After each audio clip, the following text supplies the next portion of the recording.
Captain Juan Park stood on the bridge of the ESS Defender, Earth's most advanced warship. The massive vessel represented humanity's greatest achievement in space exploration, combining military power with scientific discovery capabilities. As the flagship of Earth's small but growing interstellar fleet, the Defender carried the best crew humanity could offer. Juan studied the strange readings on her command console with intense focus. The past few days had been routine, surveying the outer regions of human-explored space, until this unusual signal appeared. Lieutenant Hannah Kim, the ship's communications officer, had been working tirelessly to analyze it. "Captain, I finally isolated the transmission," Hannah said, looking up from her station. Dark circles under her eyes revealed her lack of sleep. "It's definitely not human in origin." The bridge fell silent. First contact protocols had been established years ago, but no human ship had yet encountered true alien intelligence. Several crew members exchanged nervous glances. "How can you be certain?" Juan asked, her voice calm despite the tension building inside her. Hannah pointed to her display. "The signal uses frequencies and patterns unlike anything in our database. It repeats in cycles of 17, not 10 like human systems typically do. And there's something else." She hesitated. "It has emotional markers built into the transmission itself." Juan brushed a strand of black hair from her face, her decision already forming. "Play it." Hannah nodded and pressed several controls on her console. The bridge speakers came to life with an otherworldly sound that made several crew members shift uncomfortably. The noise was both beautiful and unsettling. Musical tones that seemed to flow like water, but structured with precise mathematical patterns. It reminded Juan of whale songs she had once heard on Earth, but far more complex and clearly artificial. Most striking was the unmistakable sense of urgency and fear encoded within the sounds themselves. "Science Officer Taiho, your analysis?" Juan asked, turning to the ship's lead scientist. Tahoe Lee looked up from his station where multiple screens displayed complex data streams. Unlike many science officers who preferred lab work, Tahoe had requested bridge duty during this mission. His instincts had proven correct. "It's a distress call, Captain," he said, eyes wide with excitement despite the situation. "My translation algorithms are still processing, but I've identified repeated markers that identify the senders as a species calling themselves the Etheri." Tahoe touched his screen, bringing up visual representations of the sound patterns.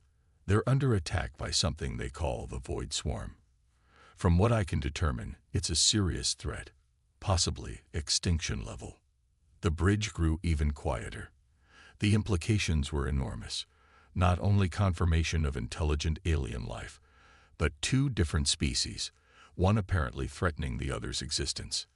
Navigation Officer Chunho spoke up from his station. "Captain, I've triangulated the signal's origin. It's coming from a star system approximately 12 light days from our position." Juan didn't hesitate. "Plot a course. Maximum speed." "Aye, Captain," Junho replied, his fingers flying across his console. "Course plotted. Estimated arrival in 36 hours at maximum sustained FTL." "Execute," Juan ordered, then stood from her command chair. "Senior officers, briefing room in 20 minutes. Lieutenant Hannah, continue working on that translation. I want to know everything possible before we arrive." As the bridge crew returned to their duties with renewed focus, Juan stepped into her private ready room adjacent to the bridge. She needed a moment to process this development. First contact scenarios had been simulated countless times during her training, but never like this, never responding to a plea for help. Juan activated her personal comm. "Dr. Minjay to the briefing room in 20 minutes. The ship's xenobiologist would be essential for this mission." She made several more calls, assembling her top specialists. 20 minutes later, the Defender's senior officers gathered around the large table in the briefing room. The ship continued at maximum FTL speed toward the source of the distress call, while Juan outlined what they knew. "The signal contains extensive data beyond the distress call," Taiho explained, displaying complex charts on the room's main screen. The aetheri included information about themselves: biological, technological, and cultural markers. They wanted whoever received this to know who they are.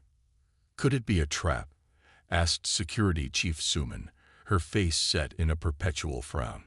Luring us in with a fake distress call. Dr. Minjay, the ship's lanky xenobiologist, shook his head. The biological data seems genuine. The aetheri appear to be oxygen brothers with carbon-based biology, though with significant differences from Earth life.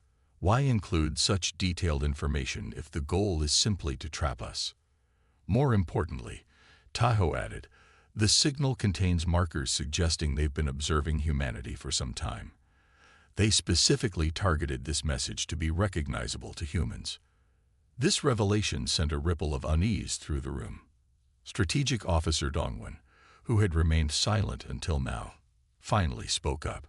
"Captain, I must voice my concerns," he said, his deep voice carrying authority from years of military service. "We're the only Earth vessel in this sector.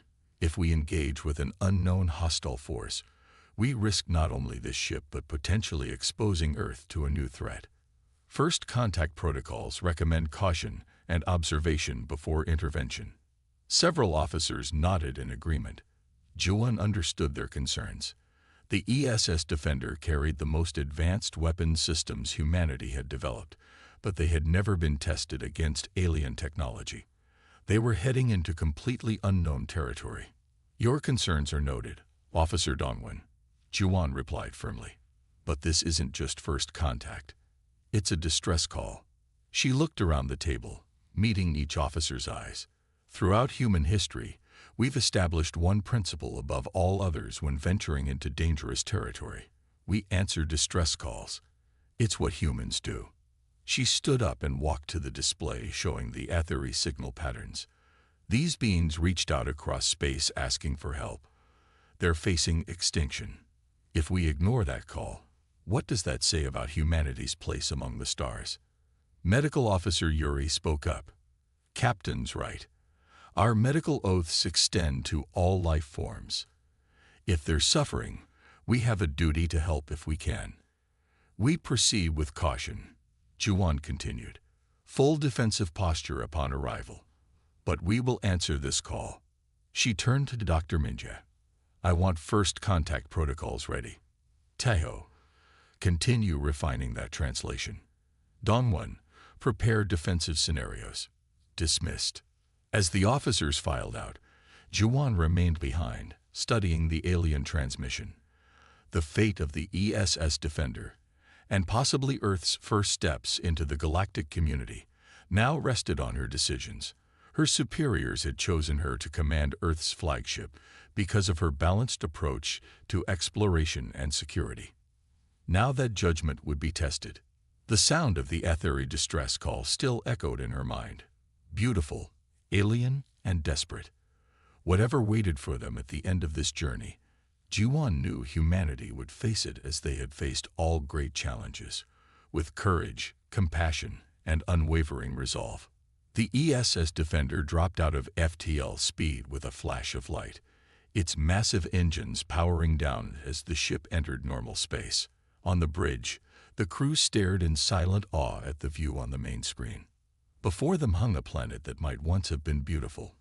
Now it resembled a cracked jewel, its surface scarred with dark patches visible even from orbit. What had clearly been magnificent cities now stood as partial ruins. Faint blue shields flickered weakly around several large population centers, their power clearly failing. Sensors show massive destruction across the planet's surface, Science Officer Tahoe reported, his voice hushed. Signs of recent orbital bombardment. Radiation signatures unlike anything in our database. Captain Juan Park gripped the arms of her command chair. This was worse than they had anticipated. Life signs. Concentrated in those shielded areas, Tahoe confirmed. Several million individuals, but the readings are unusual. Their biology is different. "Captain," Lieutenant Hannah called from her communication station. "They're hailing us." Juan nodded, straightening her uniform. On screen, The main view screen shifted from the damaged planet to a figure that made several crew members gasp. The being before them was tall and slender, with a body that seemed to be made of flowing light. Its features shifted constantly like rippling water, but maintained a vaguely humanoid shape with 2 arms, 2 legs, and a head. Where a human would have eyes, this being had swirling pools of blue-green energy. "I am Emissary Jinwoo of the Aetheri High Council," came a melodic voice as the ship's translation systems processed the alien language. "You have come. After centuries of observation, our calculations suggested humans might respond to our plea." Juwon tried to hide her surprise at both the alien's appearance and its words. "Centuries of observation." She gestured to her diplomatic officer. Minji stepped forward, her training taking over despite her obvious awe. "Greetings, Emissary Jinwoo. I am Diplomatic Officer Minji from the Earth Spaceship Defender. We received your distress call and came to help." The luminous beam's form rippled with what appeared to be emotion, perhaps relief. "The Void Swarm comes. We track their movements. They will return to finish what they started within 14 of your Earth days." The beam's light dimmed slightly. "We have technology, knowledge, but lack your species' remarkable adaptability. Your ship, it contains weapons." Captain Juwon stood from her chair and moved beside Minji. "The ESS Defender is Earth's flagship," she said simply. "We'll help defend your world." The alien's form brightened noticeably. "Then there may yet be hope. We request your presence on our world, Captain. There is much to discuss and little time." After the transmission ended, the bridge erupted with questions and concerns. Security Chief Suman immediately voiced her objections. "Captain, we don't know enough about these beings. Going to the surface could be dangerous." "They've been watching us for centuries," Strategic Officer Dongwon added. "Yet they chose only now to make contact." Juwon raised her hand for silence. "They're facing extinction. That's why they reached out now." She turned to her science officer. "Taho, what do we know about these Void Swarm attackers?" Taho shook his head. "Very little from the sensor readings. The radiation patterns suggest extremely advanced weapons technology, far beyond Earth capabilities." "Then we need to learn more," Juwon decided. "I'll lead the away team to the surface." 4 hours later, Juwon stood with a small team in the Defender's teleportation chamber. She had selected Minji for diplomatic expertise, Taho for scientific analysis, and Security Officer Hyunsu for protection. All wore the standard away team gear: lightweight armor, emergency breathing masks, and small sidearms. Coordinates locked on their governmental center. The transport officer confirmed. "Bioscanners show the atmosphere is compatible with human life." "Energize," Juwon ordered. The familiar tingles of the teleportation beam enveloped them, and seconds later they materialized in a vast chamber unlike anything they had ever seen. The walls appeared to be made of some crystalline substance that glowed with inner light, changing colors subtly as they watched. The ceiling soared hundreds of feet above them, supported by graceful columns that seemed impossibly thin. Several Aetheri waited for them, their luminous bodies casting additional light throughout the room. Up close, the aliens were even more striking, their forms constantly shifting yet somehow maintaining distinct identities. Juwon could now see patterns in the light that made each one unique. Emissary Jinwoo approached, accompanied by several others who seemed to radiate different colors and intensities. "Captain Juwon, welcome to Aetheria. These are members of our High Council." Each council member bowed in a gesture clearly adapted from human customs. Juwon and her team returned the gesture. "We thank you for your hospitality," Minji said formally. "But we understand time is short. Tell us about the threat you face." The Aetheri led them to what appeared to be a conference area, where 3-dimensional images suddenly appeared in the air between them. "The Void Swarm," Jinwoo explained as the image showed dark, angular ships moving in perfect formation. "They appeared in our system 104 days ago without warning.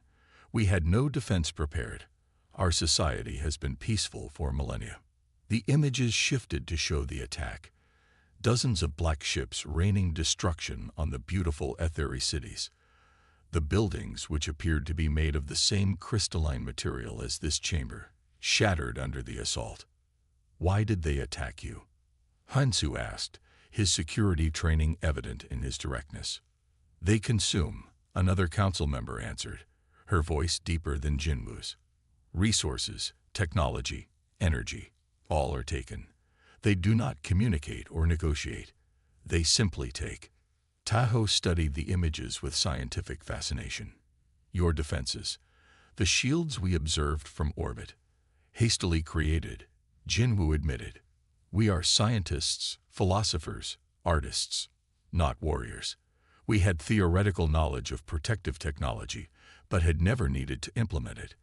The shields will not withstand another assault. Why did they leave? Juan asked. If they had the advantage, why not finish the attack? The council members exchanged glances. They operate in cycles, Jinwu explained. They attack, then retreat to process what they've taken. But they always return. Juan nodded, considering this information. And why reach out to humans specifically? You mentioned centuries of observation. At this, the Etheri Council's lights dimmed slightly, as if embarrassed. We have observed many species as they reached for the stars. Most, like us, developed technologically, but became peaceful, even complacent. Humans were different. Different how? Minji asked. Unpredictable, Jinwu said. Adaptable. Creative in ways we struggle to understand. Where we see order, you see possibilities. Where we would retreat, you advance. The alien's form shifted. You build ships with both scientific instruments and powerful weapons. You explore, but you also defend. This combination is rare among spacefaring species.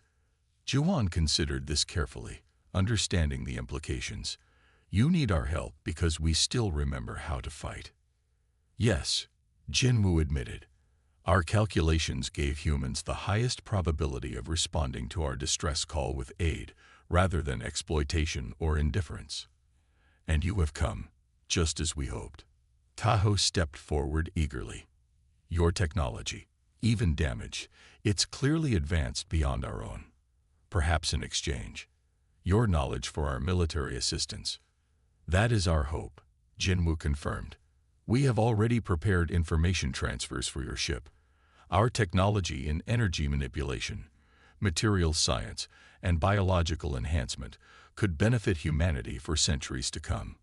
And in return, we help you fight off these void swarm attackers, Juan stated. It wasn't a question. Yes. Will you help us, Captain Juan Park of Earth? Juan looked around at the beautiful but damaged city visible through large windows, then back at her team. Minji nodded slightly. Taiho's eyes were wide with excitement at the prospect of new scientific knowledge. Even Security Officer Hyunsu seemed moved by the Etheri's plight. The ESS Defender stands ready to help, Juan said firmly. Let's get to work. We have 14 days to prepare for war. Chief Engineer Sunwoo stood in the Etheri Central Laboratory, his eyes wide with wonder. The room stretched around him in a perfect circle, with dozens of workstations that seemed to float in midair.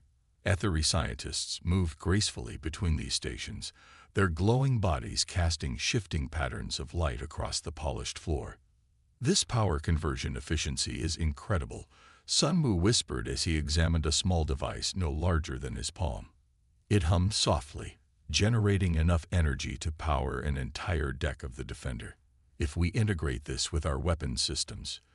Beside him, an Etheri scientist named Daehyun nodded, his form rippling with what humans had learned to recognize as excitement. After 5 days of working together, the two species were finally beginning to understand each other's communication styles. Our energy technology evolved over thousands of years, Daehyun explained. We focused on efficiency and sustainability rather than offensive capabilities. Sunwoo turned the device over in his hands. Meanwhile, humans spent centuries figuring out better ways to blow things up. He grinned. Now we get to combine our specialties. Across the room, Captain Juan watched the exchange with satisfaction.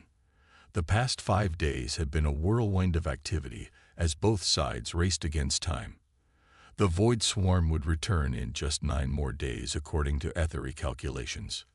Your engineers adapt quickly, Emissary Jinwoo commented, standing beside her. His luminous form had become a familiar sight to the human crew. Necessity drives innovation, Juan replied. It always has for humans. They walked together through the laboratory, passing workstations where human and Ethery scientists worked side by side. At each station, elements of both technologies were being combined in ways neither species had imagined before. Your security chief has been particularly insightful, Jinwoo noted as they approached another section of the lab. Security Chief Ji-hoon stood before a large tactical display with So-yeon, the Ethery defense coordinator. The display showed recordings of previous void swarm attacks, their ships moving in perfect, geometric formations. The swarm attacks in predictable patterns. Ji-hoon asked, studying the movements carefully. Always, So-yeon confirmed. Her form glowed a steady blue, her voice calm and measured. They are perfect in their logic. Each attack follows mathematical progressions we can predict, but cannot counter effectively. Ji-hoon smiled grimly. Humans are not so logical. That's our advantage. He reached out and rearranged the defender's position in the simulation, placing it where no logical tactician would consider. They expect defenders to protect vital infrastructure first, population centers second. What if we don't follow that pattern? What if we appear to abandon key positions, only to strike from unexpected angles? So-yeon's form flickered with uncertainty. Such a strategy contradicts optimal defense protocols. Exactly, Ji-hoon said. The swarm won't expect it. Their perfect logic becomes their weakness against human unpredictability.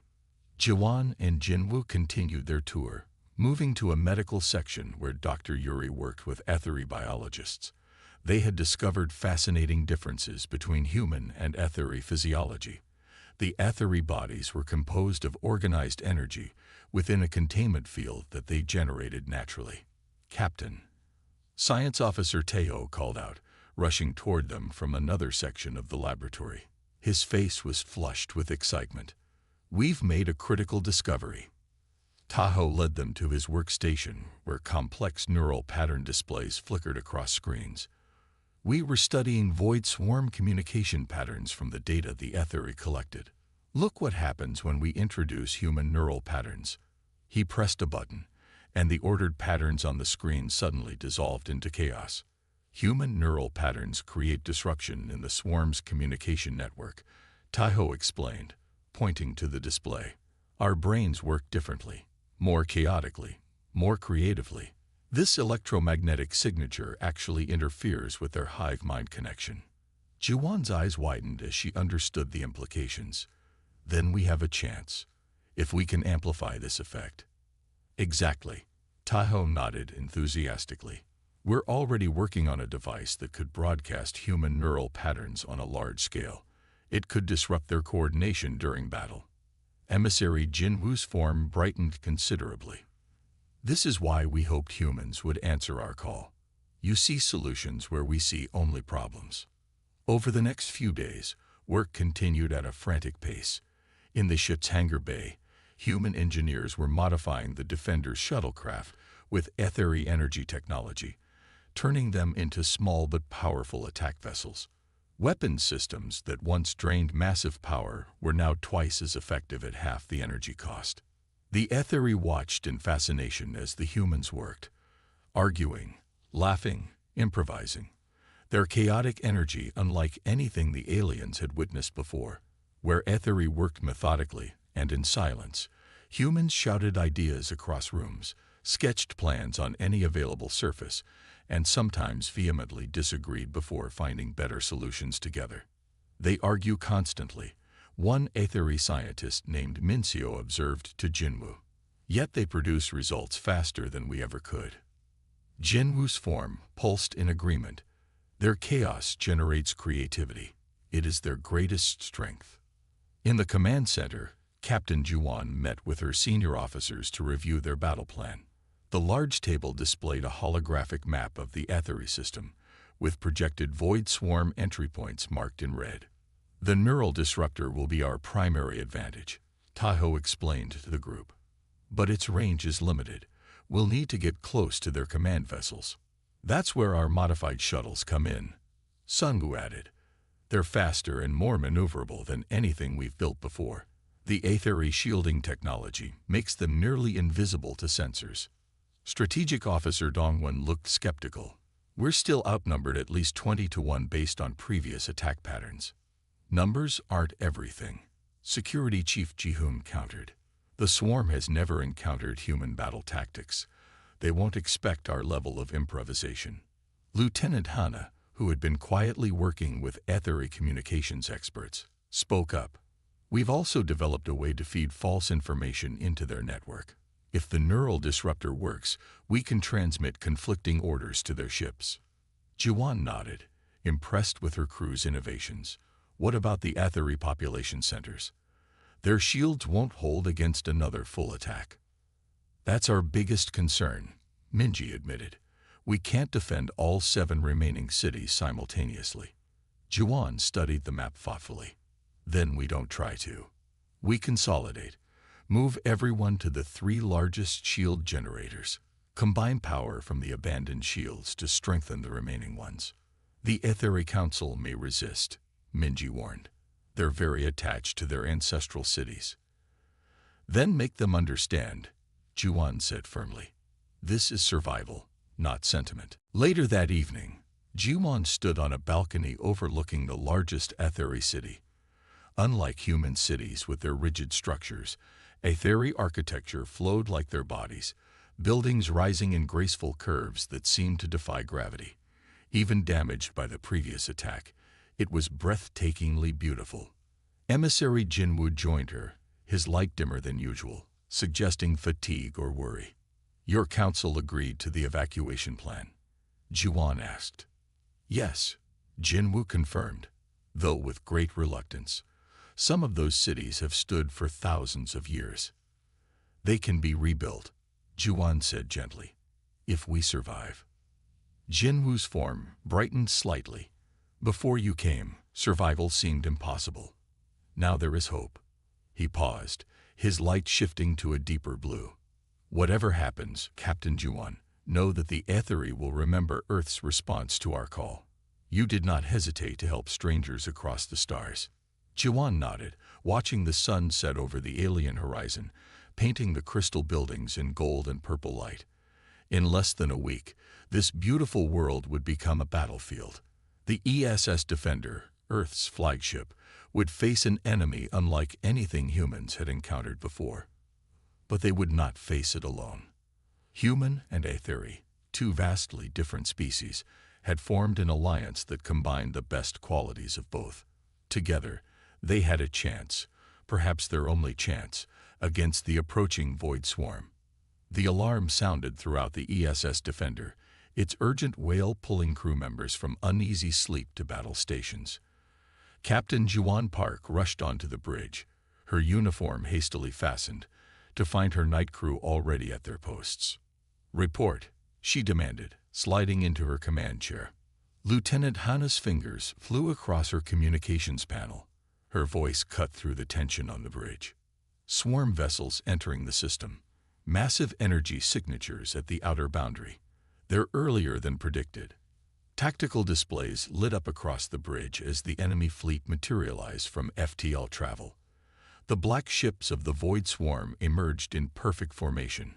Dozens at first, then hundreds, their angular shapes resembling obsidian knives against the blackness of space. Juan stood, her face set with determination. Battle stations, deploy fighters. Throughout the massive ship, crew members hurried to their positions.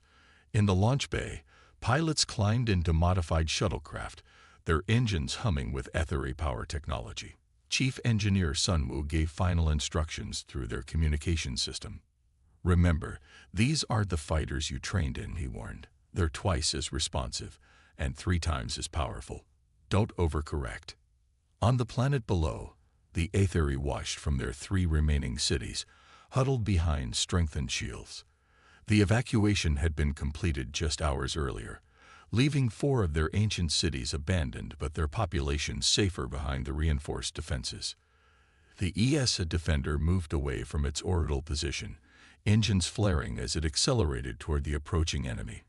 Behind it, 20 fighter craft deployed in an irregular pattern that no tactical computer would recommend. The formation looked chaotic, almost random, exactly as planned. Swarm vessels are maintaining standard attack formation, Strategic Officer Donwin reported. They haven't adjusted to our positioning. Good, Juwan nodded. They still think we'll behave logically. She touched her communication panel. All fighters, execute pattern chaos. Defender will engage main force. The human fighters broke formation, each taking independent trajectories that seemed to have no coordination. To the hive mind of the Void Swarm, it appeared as dangerous inefficiency. To the human pilots, it was controlled unpredictability. Their primary advantage.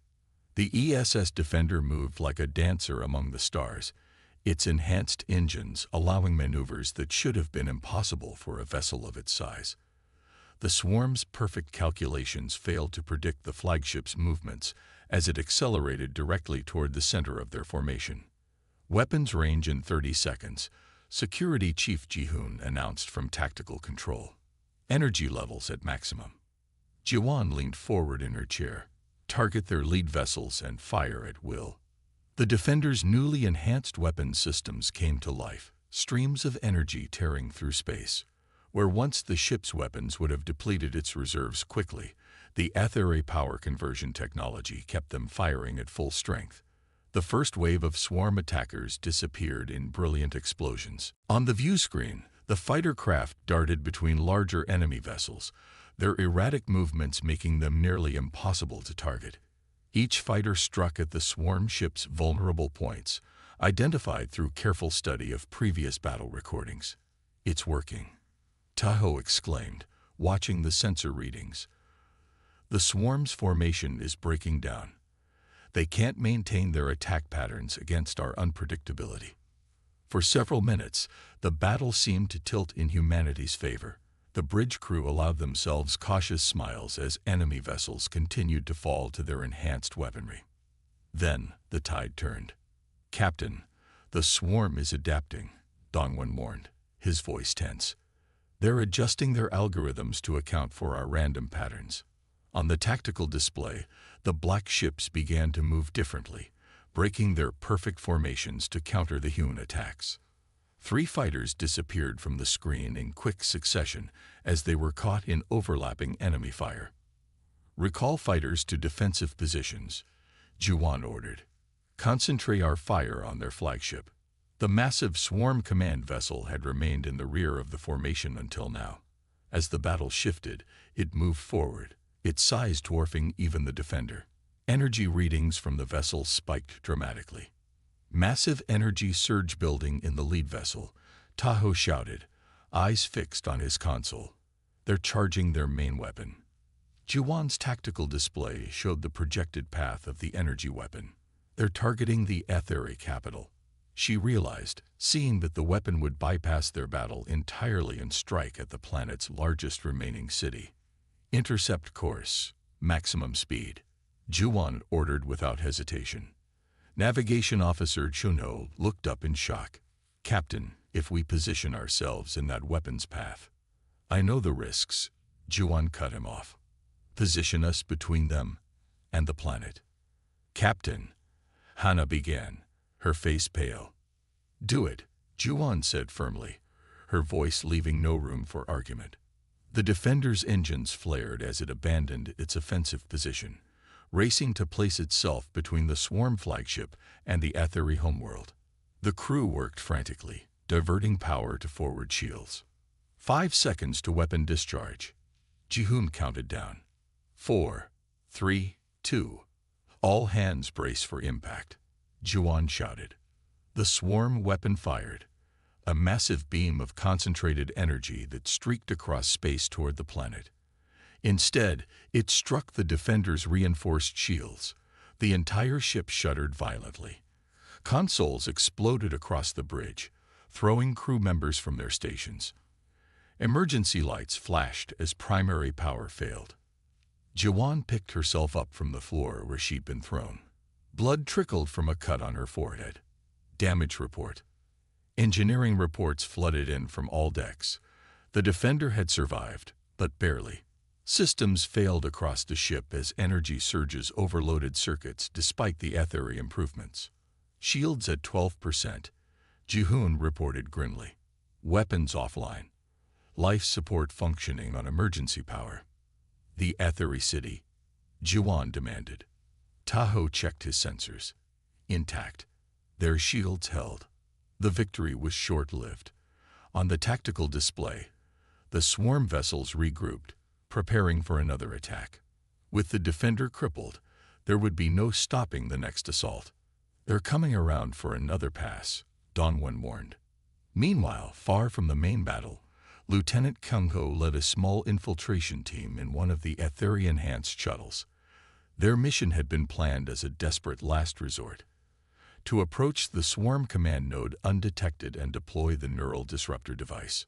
The shuttle's new stealth technology had allowed them to slip past the swarm's outer defenses during the confusion of battle.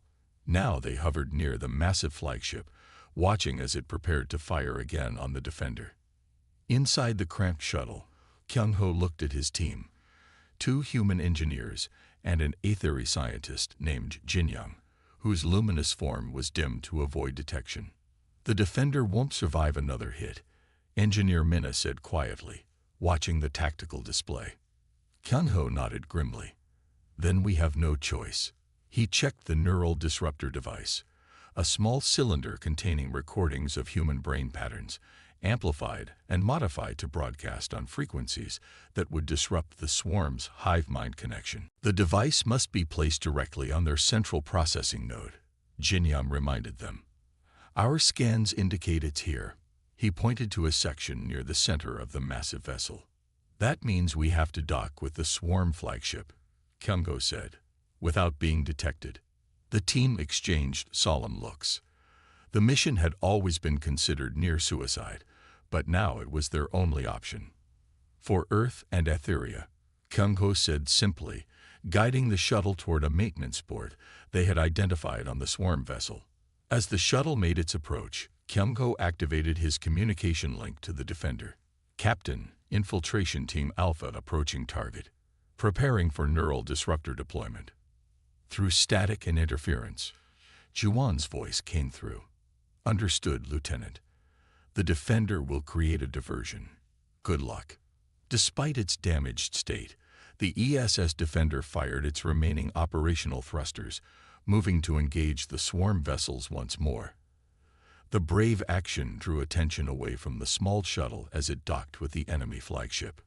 Kyung-ho and his team moved quickly through the alien vessel, encountering strange technology and automated defense systems.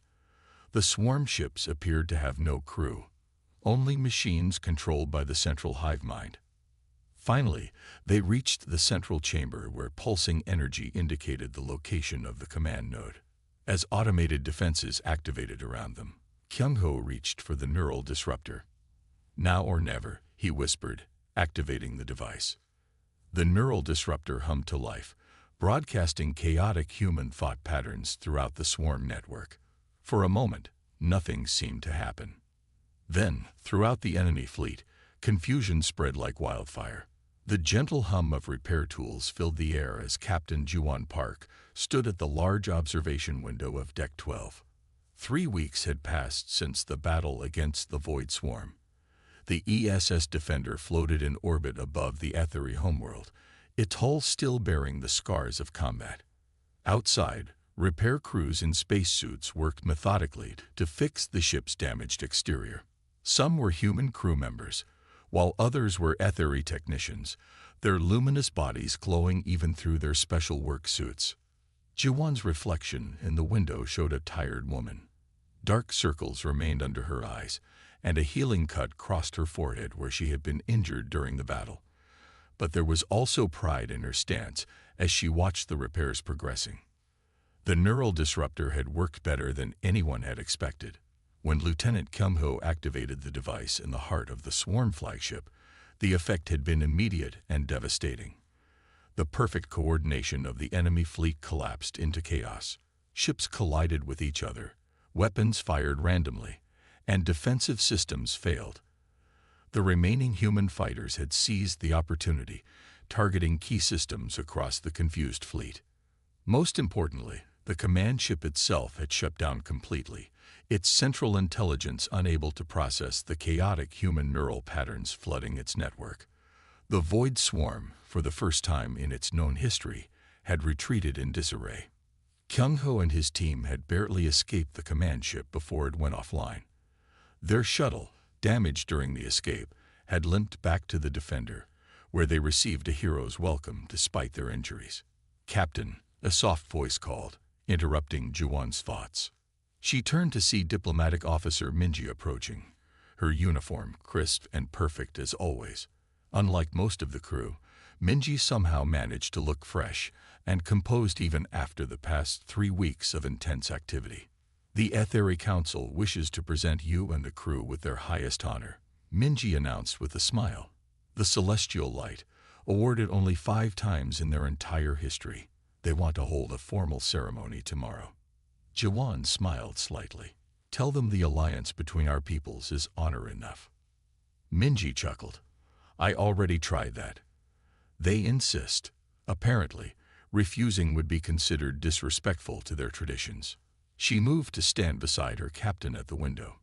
"Besides, the crew deserves recognition for what they accomplished." They stood in comfortable silence, watching a team of engineers guiding a large replacement panel into position on the hull.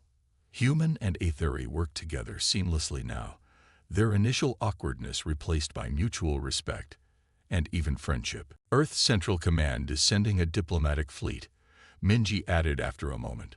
"They'll arrive within 2 months to formalize the alliance and provide additional resources for reconstruction." She looked at Ji-won with genuine admiration. "We've changed the galaxy, Captain."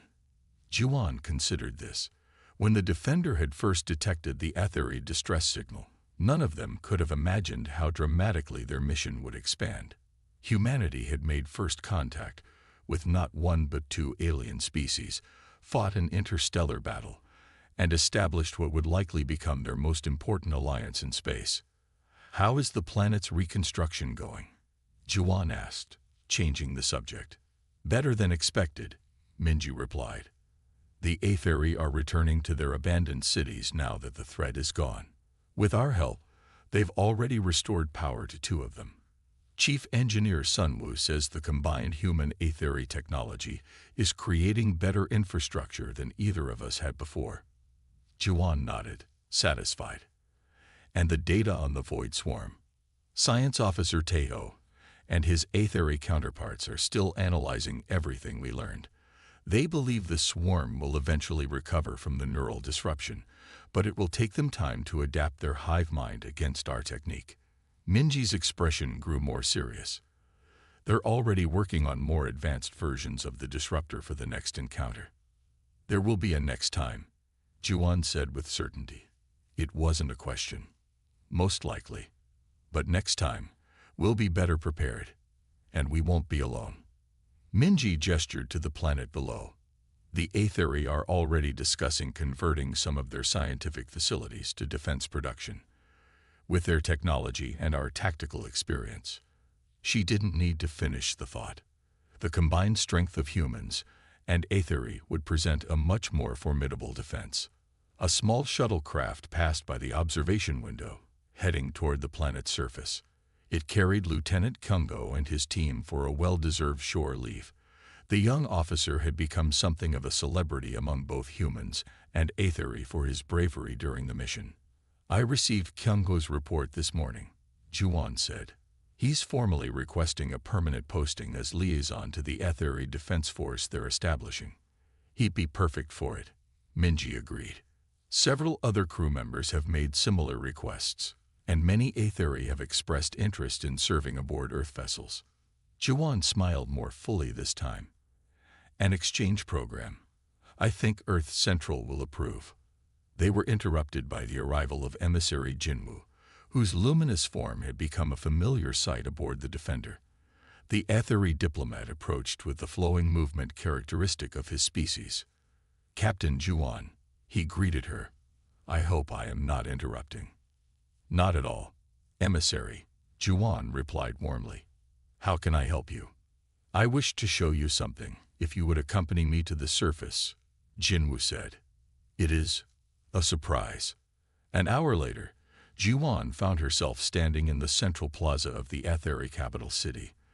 The damage from the Void Swarm attack was still visible in many buildings, but remarkable progress had been made in repairs.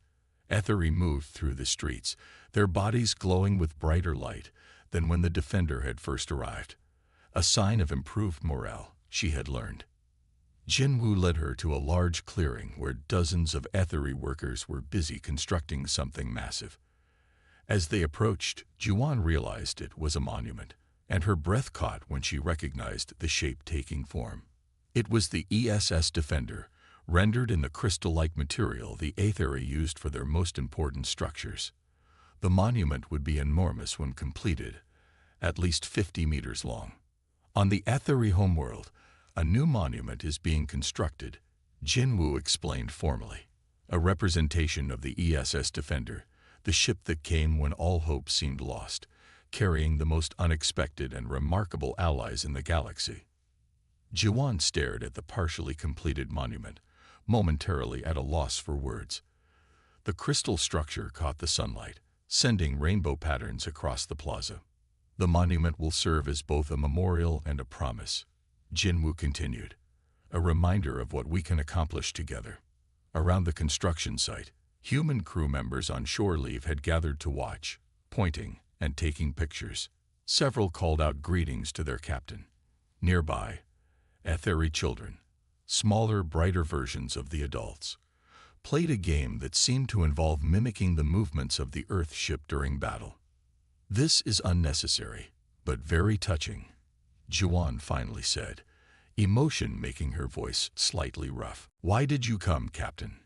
Jinwoo asked suddenly. "When you received our distress call, you had no obligation to help us. Your superiors did not order you to intervene. You could have simply recorded the existence of our species and continued your mission." Juan watched a mixed team of humans and ethery carefully positioning a crystal piece that would become the ship's bridge. "We answered a call," she said simply. "That's what humans do." Jinwoo's form brightened noticeably, the ethery equivalent of a smile. "Perhaps that is why the stars have waited so long for your species to join the greater community. You were needed." As the sun began to set, casting long shadows across the plaza, more people gathered around the monument. Human crew members stood shoulder to shoulder with their ethery counterparts, former strangers now united by shared struggle and victory. In orbit above them, the ESS Defender continued its repairs, preparing for the journey home to Earth, where it would carry news of humanity's new place in the galaxy, and the message that somewhere among the stars,